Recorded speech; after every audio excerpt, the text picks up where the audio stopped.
Voici une sélection de nos coups de cœur BD, manga et jeux de société de cette fin d'année. Vous pouvez les retrouver à la Ludomédiathèque dès maintenant. Ils feront également de très jolis cadeaux au pied du sapin. 5 mondes. Ce sont des nouveautés à la Ludomédiathèque, BD en 4 tomes pour le moment, pour les 9-13 ans, mais qui plaira aux petits comme aux grands. Ces couleurs pastel sont un plaisir pour les yeux. Venez découvrir les 2 premiers tomes en vous plongeant dans un univers insolite, mêlant science-fiction et fantastique sur un fond de messages écologiques. On suit Una, une adolescente qui a du mal à gérer son pouvoir. Elle fait partie des danseurs de sable, une caste de mages qui manipulent le sable grâce à des aniformes, des créatures élémentaires douées d'une personnalité. Alors que la guerre est sur le point d'éclater, elle apprend que les 5 mondes qui forment son univers courent un grave danger. Le seul moyen de les sauver est de rallumer 5 phares antiques. Entre neige et loup, à la croisée des chemins entre contes initiatiques, l'album écologique, la spiritualité et la poétique de l'haïku, voici un titre à offrir au plus vite. Il est remarquable notamment par ses textes et son récit tout en rime.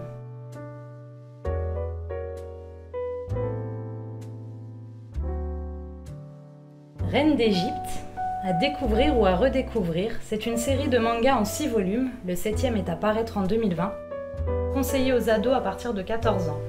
Ce manga retrace la vie d'Hatchepsout, reine pharaon, connue pour être la première grande femme dont l'histoire ait gardé le nom.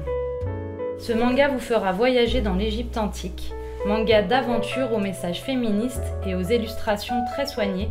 Vous suivrez avec plaisir les aventures de cette jeune reine pleine d'ambition. Pour finir, un manga, L'Atelier des sorciers. C'est un manga de fantasy médiévale souvent considéré comme le Harry Potter du manga. Elle est accessible à tout type de lecteur dès l'âge de 10 ans. Vous retrouverez les 3 premiers tomes à la Ludomédiathèque. C'est à travers la formation de Coco qu'on apprend à connaître ce monde où sorciers, magie et dragons sont monnaie courante.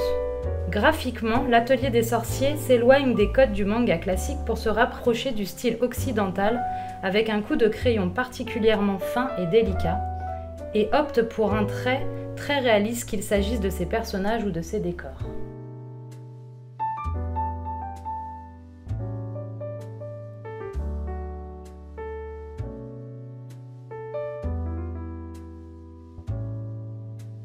Nous vous souhaitons de bonnes fêtes.